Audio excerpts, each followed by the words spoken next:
Good afternoon, everybody. And I almost want to say happy holidays, but that would probably be a shock to the system. So let's just leave it at good afternoon, or maybe, you know what, good morning for those of you who are joining us from the West Coast. We are really happy to have you here to talk all about 2022 holiday advertising strategies. This webinar is going to be chock full of insight from the theoretical, where are consumers' brains right now, where are their hearts and minds, all the way down to very practical, very tactical campaign strategies you can steal and start using, frankly, tomorrow if you want to. So let's start with a couple of introductions here and just see who's in the room. This is Dan speaking. It's good to meet you all. Thank you for joining us. We have hundreds of people from around the country, all kinds of verticals, all kinds of consumer segments on today's webinar. We're happy to have you. I look after marketing here at Reveal Mobile, and I am joined today by the one and only Laura Conway. Laura, how are you? Hey there, I'm doing great. I'm really excited to be here as well. Talking about holidays, you know, we all like to start early, and here's a good time to, dive right in. Now, you guys might not know this on today's webinar, but Laura has two favorite things in the world. One is Disney, and the other are the holidays. So if the only thing that would make this webinar better is if it was about Disney, but we're not going to touch on that today. So we are, though, going to talk all about the holidays, and we're going to start by looking back to figure out what's happening this year. So first thing we're going to go through is sort of what last year tells us about 2022, and we'll unpack that a little bit. And then we're going to talk about the role of stores, physical brick and mortar, in this holiday shopping cycle. They have transformed, as you know, out of sheer necessity, and we're going to talk about how that fits into your strategy and fits into the consumer's mindset. Then we're going to share some really great survey results from you. Just a couple of months ago, weeks ago, very fresh, we conducted a survey of marketers across the country on how they plan to spend this year and why and where. And we're going to share those results with you on today's webinar. And then we're going to pivot a little bit and talk more about actual campaign examples that helps you as media buyers, as digital strategists, as brand marketers, wherever you live in your organization. We're going to give you some really nice concrete campaign ideas and examples, blueprints, if you will, that you can steal and take to your office or take to your desk tomorrow. And of course, we want to answer questions. Anytime you have anything on your mind about holidays, strategy, planning, spend, channels, whatever, you name it, we're here for it. So pop those into the questions box, and we'll get to those here at the end of the webinar. We should have you out of here by half past, quarter till, something like that. All right, enough about all the preamble. Let's jump into last year for a second and talk about what happened where consumers bought their holiday goods, right? So this is 2021 data from the NRF. And what's interesting is that last year, people shopped online about as much as they shopped online in 2020, which of course was sort of the nadir of the pandemic shopping experience, right? Thinking back to 2020. Now, all these numbers add up to way more than 100 because people are checking lots of boxes on this survey. They're saying, well, I shop online. I also shop in department stores. Oh, and I shop at the supermarket. Oh, and by the way, I also buy clothes. So you're seeing really a nice representation of where consumers are actually going to buy things in the real world, in addition to the big blue box marked online. Nearly half of consumers last year did a lot of their shopping at department stores because it's one and done. And we know that when consumers go out to shop, they're going out less frequently, but they're still buying more when they go. So that department store box speaks to that. The discount store does too. And this is everything from, Dollar Tree and Dollar General and sort of the deep discount stores, all the way up to, or through, I should say, the Walmarts and the Targets of the world. So that's really that category. And that's, again, a lot of people are shopping in those locations because they can do it all in one stop. And so they're filling their baskets more than they've ever filled them, but then they're not going back out. So when you're thinking about campaigns, it's really important to thread the needle in terms of timing. And we'll talk about that in the survey results. Of course, people are also buying specific items, right, from clothing or apparel stores. They're buying electronics, crafts and fabrics, outlets, of course, which fits into that sort of that department/discount category. So people are spending on the traditional categories this year, or last year, and they will continue to spend on these categories this year. And I'll get more into how the inflation numbers are affecting these purchasing behaviors. in a moment. The takeaway here, though, is that better than half of people are shopping online, but even more are shopping in stores. People want to have that physical experience. And that really underpins a lot of what Laura and I will be talking about today.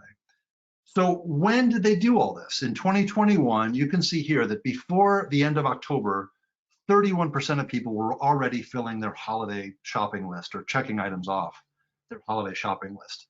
And we know Black Friday is more or less, a fable. It's almost a myth we tell our grandchildren now. Oh, there was this thing called Black Friday. And while it's still a thing, it's no longer the traditional beginning of the holiday shopping season anymore, right? This changed a couple of years ago. In fact, before the pandemic, when large retailers started making their holiday prices available to people well before November even showed up on the calendar. So better than 50% of people are shopping for their holiday gifts before Thanksgiving is even served, right, on your Thanksgiving table. And then better than a quarter are going out after Thanksgiving, and they're, maybe the laggards. They're the ones who are thinking, oh, I better get this done.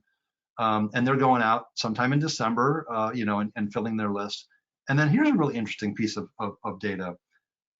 7% of shoppers are actually continuing their holiday shopping into January. And this is a phenomenon that actually, this is again last year, but this is a phenomenon that should continue this year. And we'll talk more about the role of the store and how that's going to perpetuate. So here is now 2022. Now we're in the present time. The past is the past. Here we are with 91% of consumers this holiday season are going to try something new, right? They're not going to go back to the brands they've always relied on. They're not going to go back to maybe the stores they've always relied on. That's an amazing statistic, and this comes from Meta. They did a holiday and mega sale days marketing guide with research underpinning it, and it really goes to show that loyalty is no longer a thing, right? Consumers are really in the mood for something new, and here's why: because they're perceiving better quality, they're getting better pricing offers, or they're certainly experiencing a greater selection. And those are the three reasons, as you think about your own messaging, as you think about your own campaigns, those are the three, in that order, reasons consumers are making that change from the brand they've always used to the brand that they're going to buy this year, right? And those are not surprising components necessarily, but they are ordered in terms of what customers are looking for, or your new customers are looking for this holiday season. Here's another interesting tidbit, and this is for you folks who are marketing a boutique, or you're marketing a restaurant, or you're marketing an experience that's not always in line with the holiday vibe, if you will. 63% of shoppers are going to go out on Black Friday, or they're going to do some Cyber Monday thing, and they'll make an unexpected purchase, an unplanned purchase. So they're going to see something in their path, across the street, down the road, and they're going to go get it because, man, this is the season, right? Shopping is therapeutic. There's a true psychological lift to the retail experience. We know this. So we all want to have that experience of buying something that we didn't expect that we were going to get, and have it feel good because, oh, you know what? The person on my list is going to love this thing that I just happened to find. So the takeaway here is, as you market your own inventory, your own selection for the holidays, make sure you're highlighting those items that might be the perfect unexpected gift for somebody. Now, having said that, people are nervous, right? Their milk is too much, gasoline is too much, eggs cost too much, everything costs too much. We know this, right? And so what are we going to do? We're going to make sure we focus on things that are practical. Right? I need a new set of pots and pans. I need a new sweater. I need to have some snow boots. I need to have a new down coat. Whatever the case might be, those are the things that are going to, by and large, fill our holiday shopping baskets. Because, well, you know what? Little Jimmy needed a coat anyway, or little Susie needed a new set of books anyway. Whatever it might be. So people are going to duplicate that shopping experience for the holidays.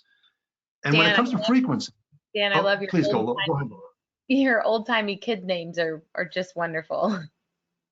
Oh, thank you. Well, I am 106 years old, so it only makes sense. Yep. that I would use those names. Thank you. Yeah, good call. What would it be? Carter and Phoenix? What would be good names in today? Those do sound like pretty trendy names, yes. Thank you. I'm trying. I'm trying. When you think about planning your budget, shoppers are not we're not the most responsive people in the world, right? We need to hear things a couple of times. It's true. And the data from Meta, and this is of course, Facebook's parent company, are telling you and telling me that our shoppers need to see ads at least 2 and at a maximum 5 times before they're actually going to do anything. So as you think about planning your ad budget, you think about getting, buying audiences and running your ads in terms of their frequency in front of people. Make sure they're not just seeing it once. Make sure you're hitting them a good number of times to have them take that desired behavior. And then this is that last item I showed on the previous slide with 7% of shoppers continuing their shopping into January. Well, this year that number is going to explode. According to Meta, 41% of shoppers say that their shopping is going to continue past the December holidays. Now, not all 41% will actually do that, but certainly that's a much greater number than 7.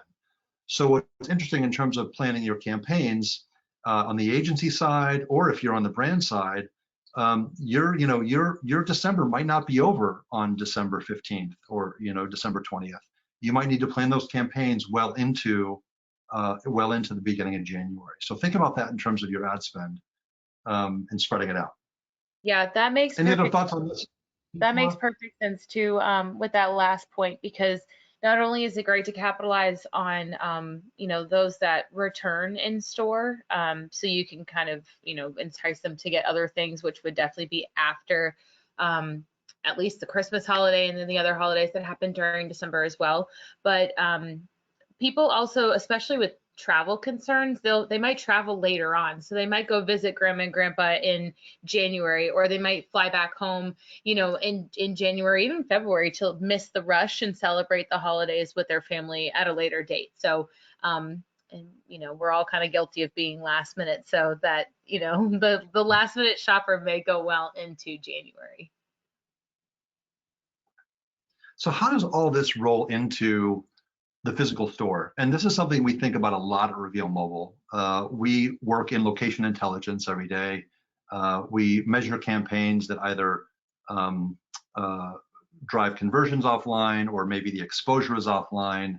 If there's offline in the campaign, Reveal Mobile measures it. So when we think about stores, we think about them having evolved into sort of this sales flywheel. Data from Salesforce tells us that 60% of orders online are influenced by the physical store. What does that mean? That means that I saw something online and I really want it today. So no, I'm not going to put it in my cart online. I'm going to actually drive up to Best Buy, or I'm going to drive up to Target, wherever I drive to, and I'm going to pick that thing up right now. So I may have seen it, I may have been exposed to it where demand was generated, but I'm fulfilling my need in the store. Of course, that's buy online, pick up in store. We've all heard that. The other type of behavior that physical stores are driving is actually generating demand. So product discovery, we know, happens best in stores. It works online, but it works better in stores. So a lot of that demand is created when people are browsing the racks, or they're walking the aisles, or they're looking at shoes, and they think, oh, you know what? That's a beautiful pair right there. I'm going to put that in my cart here on Amazon, and I'm going to move on to the next thing that I know this store has for a better price, or I've got a coupon for this thing, or whatever the case might be. Fact of the matter is, physical stores are not in decline. They are now an integral part of this, call it a demand flywheel, where people are either discovering, buying, or of course returning products that they don't want anymore. We also know from previous years that people who return products after the holidays are more likely to buy more when they're in store. So that's a great way to get more items into the cart. And really, this all comes to life because stores are back. We know this, right? You read it, I read it. Dr. Fauci's moving on to the next phase of his career, 81 years old. If anything signals, the waning of a pandemic, it's probably the lead medical practitioner turning away from it, right? Along with the CDC and everyone else changing the rules. This will be the first year in several where shopping feels kind of old again, or kind of normal again. So stores are expecting this traffic, right? And we're going to see this in our survey results here in the next section. Consumers are going to be flocking back to physical locations because, man, we have missed it, right? We want that. Laura's going to make plans with her friends, and they're going to go shopping together. I'm going to make plans with my buddies, and we're going to go shopping together and get a bunch of gifts. We're going to go out to dinner, and it's going to be an experience just like it used to be. So make no mistake, this year will be very much like holiday seasons past in terms of how it feels to engage with the commercial world. Any comments on this, Laura, before I move into the survey results? No, but I really like this one and how it's called a flywheel because it's totally a cycle that we're in. So yeah, makes plenty of sense. Cool, awesome. Okay, well, let me now switch over to some survey results to give everyone a feel for where your peers are spending, how much they're spending, why they're spending, and then from this section, we'll dovetail into Laura's piece, which is all about campaigns that you can steal and use. Just really quickly, we issued this survey a few weeks ago, frankly. It wrapped up on August 12th, so earlier this month. We surveyed 111 digital marketers across the US, and they were really focused on B2C brands, whether they were representing the brand itself, or if they were from an agency buying media on behalf of that brand. This is largely who you're seeing in these next several slides in the charts. So the first thing we asked, just simple, right, is what's going to happen to your budget? Are you going to spend more this year? Are you going to spend less? How do you see this playing out in 2022? And you can see that better than 50% of marketers expect their ad budget to increase this holiday season, and a very small portion, that's 7% on the decrease, and then roughly 18% staying the same. And then for whatever reasons, these folks are magically having sales appear. A good portion of them tell us they don't spend on advertising, which is hard to believe. But the takeaway here is that the large majority of advertisers and marketers are going to be increasing their ad budget this holiday season. So then we asked them, okay, great. Well, good to know you're going to spend a lot. When do you change up? When do you actually begin to plan and buy inventory for driving holiday sales? And you can see the majority of folks here are in the September and October timeframe. That's really when the dollars start flowing. But there's a good portion, about 14%, who still are as impatient as they can be, and they're spending already this month. So as you think about Black Friday being, a mythical being, and people spending their holiday dollars now in October, or maybe, gosh, even in September, that day will come. August is not too early to start spending your holiday ad budget. And then, of course, a small portion in December, it's too late at that point. Basically, it's just last minute sales at that point. And you do have a small portion of more conservative ad buyers who are spending in November. And these folks, some don't change up their messaging for the holidays. But by and large, you've got the majority of people advertising holiday messaging and offers in September and October. And then we asked, okay, well, where do you spend it, right? Where do you go and attract all those eyeballs and all those clicks and all those foot traffic? And of course, a lot of that money goes exactly where you'd expect it to, Google and paid social, in this order. Facebook and Instagram are in a dead, basically a tie. Google is inching them out by a little bit on top. And then interestingly, here we have, again, we've heard it once, we've heard it a million times, TikTok is on the march. So right behind Facebook and Instagram, you've got TikTok now outpacing display. You've got it outpacing Snapchat. You've got it outpacing a lot of the other more traditional channels as you would expect it to, because it has arrived. If you want to learn how to advertise effectively on TikTok, Reveal Mobile actually put together a really extensive blog post on this. Just visit revealmobile.com and you can check out our blog and see the blueprint for advertising on TikTok, whether you're a brand or an agency, because we want to be as ready as you are for this channel, because it does drive real behavior. Actually, let me go back one quick second and make a comment about some of these other channels. So you've got out of home, you've got streaming audio, you've got influencer, linear TV at the bottom, radio, direct mail, etc. It's interesting that out of all of those traditional channels, ones you might think of as sort of being offline or measurable in different ways than, call it paid social or digital marketing, out of home is on top. It's that dark pink, that dusty pink bar there in the middle. We are seeing out of home at Reveal Mobile. This is one of the things that we measure all the time. We are seeing out of home as a prominent last touch in terms of store visit attribution. So we know that a lot of out of home is spent just to create awareness in people's minds. But in terms of actual brand lift and top line sales, we are seeing billboards, whether they are moving, traditional, place-based, programmatically bought, whatever, driving a lot of foot traffic to the stores that you are putting your products in. So a channel not to be ignored, certainly this year. Now, in terms of timing, people have a fixed budget, right? Money's not unlimited, unfortunately. So we ask folks, where do you spend the majority of it? You know, where do you really sort of double down? And largely, you can see that most people we surveyed spread it out across the entire season. That's the orange bar at the bottom.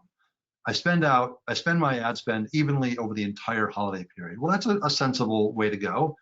Trouble is you're not hitting those mega sale days that Meta terms so affectionately, like Black Friday and Cyber Monday. You're sort of spreading the peanut butter fairly thin. So you've got this orange bar right in the middle where you've got people spending in that traditional zone from Black Friday to Christmas Eve, which is interesting. With all the ad spending, with all the shopping happening in October, or a lot of it happening in October, those yellow bar people are missing the boat. And it's really the people who are spending before that Thanksgiving holiday who are getting a lot of those early shoppers and filling they're hitting their goals before the holiday season's even officially begun. So take heart on this slide and know that if you're spending today or you're spending in September, you are beating the majority of the folks we surveyed in this report, which is obviously makes you the smartest person in the room. Another thing we think about at Reveal Mobile a lot is geofencing, whether, like I mentioned, it's either being exposed to an ad offline or converting to a store offline and measuring that. And we asked people, hey, are you going to use this kind of thinking in your own holiday campaign planning? And exactly 75% of people we surveyed said, I'm going to do this for at least some of my campaigns. A large portion of them are going to do it for most or all of their campaigns. That green and blue bar at the top add up to better than 40%. So you're seeing here widespread adoption of geofencing. And what does this mean? This means that you're running ads on Facebook, or you're running ads on Instagram, or you're running ads on TikTok, your favorite social channels, and you're actually driving people with those ads into physical stores, right? Now, the beauty of what we do here at Reveal Mobile is actually measure that result for you. So you can't see foot traffic from Facebook today in Facebook, but you can see foot traffic today in Facebook from Reveal Mobile. So we tie those two worlds together. And it's great to see that nearly 3/4 of all marketers we surveyed are using this kind of thinking in their own campaigns. So the last question, actually two more questions we asked. One was about confidence and one was about changes in spending. The confidence answer here is around how good are you at tying your ad spend to in-store sales, which is what I just spoke to in terms of Facebook and Instagram. And you've got, majority of people, I kind of lukewarm on it, moderately confident that I can measure this. Well, it's darn near impossible to measure ad spending on Facebook and in-store foot traffic without location intelligence, which is what we live and breathe here. So these were not obviously our customers we surveyed. These are marketers at large. So with that cohort being, somewhat moderately confident in tying ad spend to in-store sales, rest assured this is possible, right? You can actually spend on Insta, or you can spend on TikTok, and you can also know how that spend drove foot traffic to the stores you're advertising on behalf of. So those worlds have come together. The last survey question we asked people is about how their ad spending is going to change from the last 2 years of the pandemic. And it may not surprise you, I've unpacked this a little bit already. Just about every verbatim I've got on the screen here is about driving foot traffic to stores. So there's a couple of variations on this. I'm going to spend more dollars on driving store traffic. My spending is going to reflect a return to retail store shopping. I'm going to increase my ads as people are getting out less frequently, but spending more while they are out. And then, of course, I'm going to spend more to get shoppers in stores. So this really is the theme of the survey we did this year. And that's why I underpinned at the beginning of this webinar that this holiday season is going to feel very different from the holidays of 2021 and the holidays of 2020. And then I've got some nice little illustrations here of the kinds of campaigns that these marketers are going to run. They're going to expose people to offline ads, whether it's an out-of-home ad buy or direct mail, or something that arrives at home, and it's going to take them to a digital action. They're going to shop online, or they're going to buy. Advertisers are going to buy media on Facebook or Insta or TikTok, and they're going to drive people to go buy a new car, as an example, or buy a pair of shoes, or you name it. So that online to offline experience, which is now, as you know, easily measurable. Or you're going to have people who are advertising offline, again, out of home as an example, to push people into the clothing store, to push people into the the electronics store. So measuring that offline exposure to offline conversion is also a critical piece of the puzzle. So that really brings us to the end of the survey and allows us to kind of merge into this world of measurement expectations. And this slide really underpins the difference in thinking between marketers and operations or finance. So as marketers, we all care deeply about how many people we're reaching and number of impressions. We often spend on media based on impressions. That's the way it is. We also care about click-through rate and cost per action and all those things. But what those platforms can't tell us, and oftentimes what our media technology can't tell us, is, well, how many sales did we actually get in store from that ad buy? And these next campaigns that Laura's going to walk you through illustrate or shine a light on those two blue sections of the gas gauge on the far right. You can see foot traffic from your ad spend on platform A or platform B. You can actually see top line sales from your ad spend on platform A or platform B, you name it. And of course, with that and your ad spend together, you've got your return on ad spend. And that's really what your CFO and your CEO are going to care most about this year. So with that, Laura, hopefully I've set the table for some campaign goodness for you. You want to jump in here on Diamonds Direct?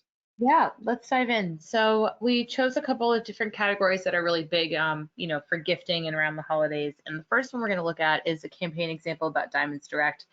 If you're not familiar with this brand, I think they have about 12 or 15 locations. They're, high-end jewelry store. They really do a lot of promotions around different holidays to drive, engagement ring sales, but as well as Mother's Day gifts and other different kinds of real, diamond and silver and gold jewelry.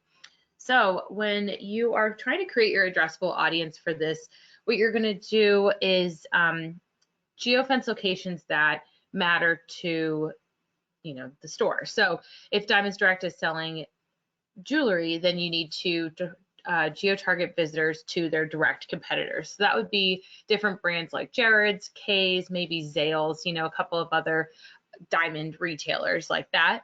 But then you can also think outside the box a little bit more and maybe geo-target the jewelry department inside of a Nordstrom, or maybe a Macy's or a Saks Fifth Avenue, something along those lines, in order to serve your exactly the right people that you want the ads that you have on social. So this, you would run some campaigns similar to this. These are a couple different creative examples that they've used on Facebook specifically to, entice their people to come shopping. A lot of people get engaged around the holidays, so this is a really good kind of creative for them to lead with for this time of year. And then you measure attribution, just like what Dan was just talking about in-store visits that are actual people that walked into the store, because especially with, a brand like Diamonds Direct, diamonds and high-end jewelry that you're spending a lot of money on, that's really an experience when you go to shop for those things. So not very many people buy those kind of things online, especially from a store like this. So what you can do is see out of the targeted devices that you targeted from those different brands that you geofenced, you can see how many people actually came back to the store. And mid-flight, this campaign had driven 75 conversions so far. And if you multiply that by an average sale of about $2,500, then you can see the real number of sales that this campaign has driven. And that's the number that you can bring back to those stakeholders like we were talking about. Now we're going to look at a different example for Zoomy. Zoomy's is kind of like a skater, surfer brand of retail store. So they actually sell a lot of different kinds of brands inside of their store. So we're going to look at apparel because that's another really big category for gifting. So again, what they would do is geo-target very similar brands. So Vans and Tilly's, as well as PacSun, these are all brands that sell very similar types of clothes. So you can retarget these people who visited these different stores, as well as people who normally shop at Zoomies, and serve them up your holiday ads. So this one ran on Instagram. So they did a big Black Friday sale, buy one, get one. They did, a 4-day sale up to 70% off. They really led with the discounts that they're doing around the holidays, and they could geo-target, those people. So then applying the same logic, mid-flight, looks like this campaign's driven, 334,000 conversions. And if you estimate about a 65% average sale, that's over $21 million in sales that this campaign would have driven for Zoomy's shoppers. So again, really specific number that you can turn right around and show your stakeholders. Now we're going to take a look at a different kind of campaign altogether. So we're going to look at moving out of home. This is a very quickly growing channel for a lot of retailers, and we're going to look at this campaign that Adomni actually ran for this family brand of retail stores with using Uber out of home, or Uber is what they call it. So the campaign details here are that the Adomni worked with Uber Media and they're out of home, and they worked, this campaign ran between Thanksgiving and Christmas. So they were really looking for the, post Black Friday, last minute shoppers to get as many people into the store to buy their stuff as much as possible. And then they calculated out a 14-day window to convert. And their goal was to specifically understand how much foot traffic their moving out of home campaign drove. So we were able to measure that by looking at 4 different groups, really. First, we were looking at the pre-campaign numbers. So we take the test campaign, which are the people that were actually exposed to the ads. And then we find a control group of that share a lot of similarities, but they were not exposed to the ad. So we look at the rate at which they were visiting the stores before the campaign, and then we look at the rate at which they were visiting the stores after the campaign between those two.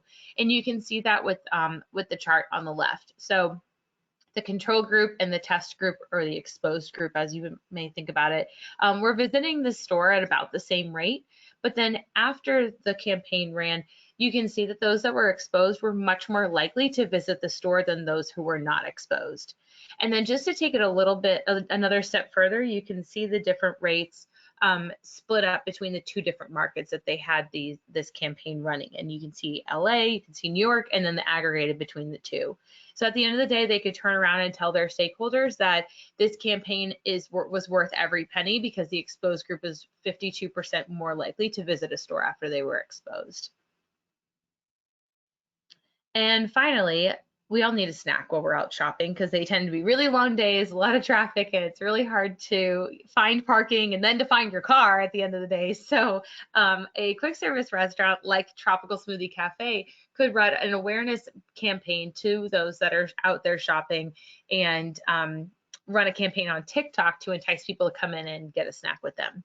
So what they could do here is run an awareness campaign, as I mentioned. This is one of the creatives that Tropical Smoothie came up with to show that they actually serve food as well as just their smoothies, which they're really known for. But what they're really going to capitalize on is the TikTok taught me trend, as opposed to the TikTok made me buy. So then we're going to measure foot traffic attribution on top of this. So if you could see, perfect. So inside of TikTok, you can draw a radius around your company, around your brand, and you can advertise to everybody inside of that radius. We've probably all used a feature that's similar to that. Facebook, Instagram, Snapchat, they all have those kinds of brands or kinds of targeting capabilities.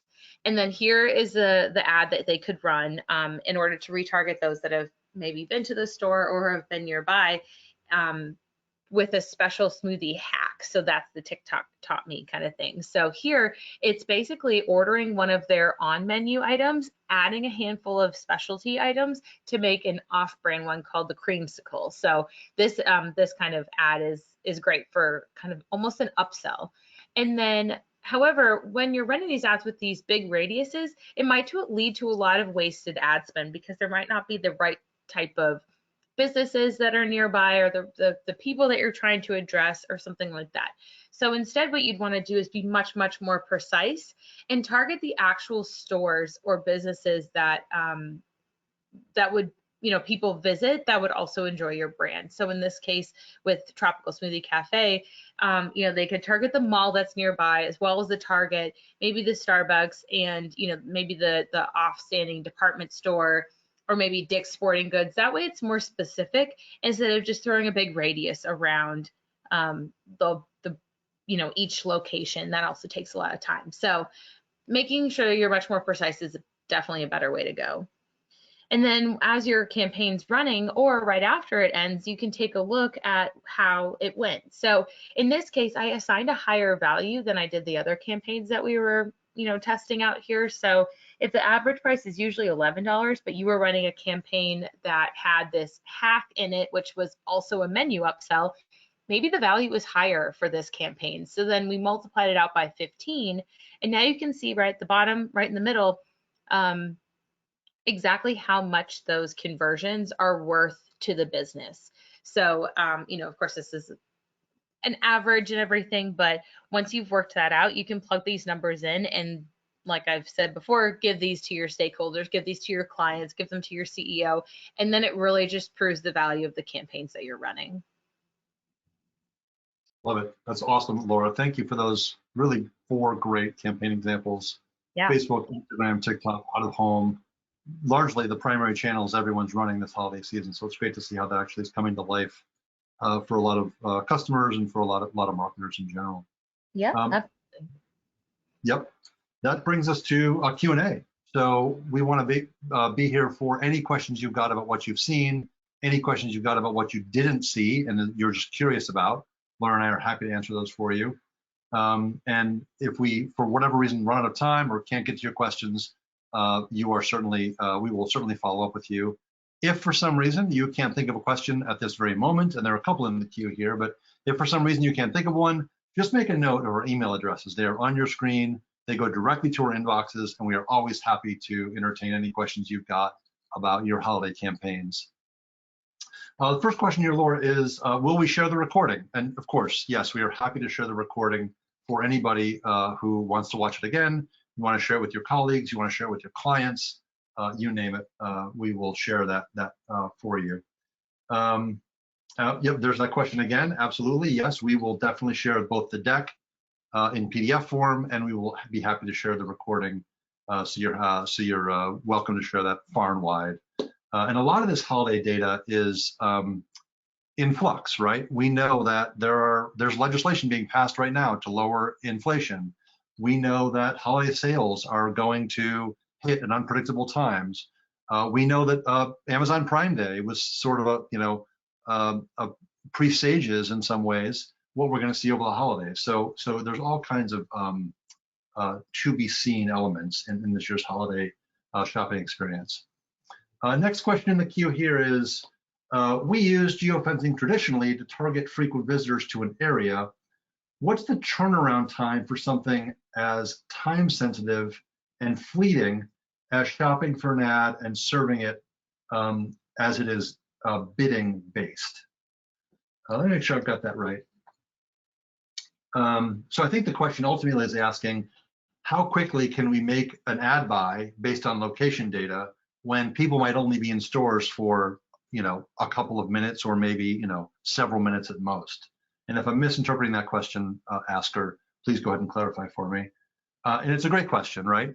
So we're talking here on this webinar about advertising to in-market audiences, not because they are in the store right now, but in Laura's campaign examples, these are people who've been in stores in the past couple of days, maybe past couple of weeks. We know they have a thing for smoothies, or they have a thing for fried chicken sandwiches. So we want to make sure they come to our smoothie restaurant. We want to make sure they come to our fried chicken restaurant. So we're actually going to collect audiences of people who've been to those locations in the recent past, and then serve ads to them to get them to come to our stores. So this is not about triggering an ad when you cross a geofence. This is about marketing to audiences with high intent, because their past shopping behavior is a clear indication of their future shopping behavior. So there's a correlation between effectively real world intent data and then purchase decisions. So that's how that would work. Let's see, next question. Have you had any issues of store tracking attribution being dropped off early in the year due to an iOS update or any similar roadblock? Do you want to take a stab at this one, Laura? I feel like I've been talking a lot. Any perspective on this, or should I answer it? You are more articulate when answering this. I can, but I feel like the way that you say it is a lot more clearly than I can. Oh, well, that's very kind of you. I appreciate that. And don't do yourself any short change there.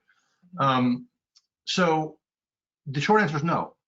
With tracking attribution to stores, the iOS for the folks who are on the webinar today and are not familiar with these operating system level changes that Apple has rolled out in the past several months or a year, Apple is making it more difficult to transact on precise location data and measure on precise location data. The fact of the matter is Apple is just a piece of the puzzle. Android is certainly also a major supplier or major source, I should say, of location data. And in fact, it's the majority source in the US. So while iOS certainly has an impact on campaign performance in some ways, we see a lot of that happening on platform, that is in Facebook, on Insta, in TikTok. When it comes to using location data and capturing maids who visit a specific location, in the Reveal mobile platform, which so you've seen some reports from that platform here in this webinar, we are not seeing any kind of degradation in attribution numbers because of Apple's changes, because the audiences, frankly, are as robust as they can be, because they're not coming from the Facebooks or the Instas of the world. All that to say, your attribution numbers are going to vary based on really two variables: the number of stores you're advertising for, the number of places you've targeted, those two things are one, and then the time frame with which you are gathering audiences. So if you look at a store for one day, you're going to have a very small audience and a very small attribution population. If you look at a whole collection of stores across 3 months, you're going to have a much richer attribution story to tell. Happy to unpack that further if any of that was unclear. Laura, anything to add? Just mostly that the dip in data overall hadn't really gone down after that iOS update too, because people are happy to trade their personal information, or in this particular case, just location data. We don't capture anything else, for convenience. So there's lots of apps that make you use or share your location data in order to even use the app. So there's plenty of and for that convenience reason, people are happy to give up that information. I do want to just go back to that other question really quickly too about the traditional geofencing with visitors to an area.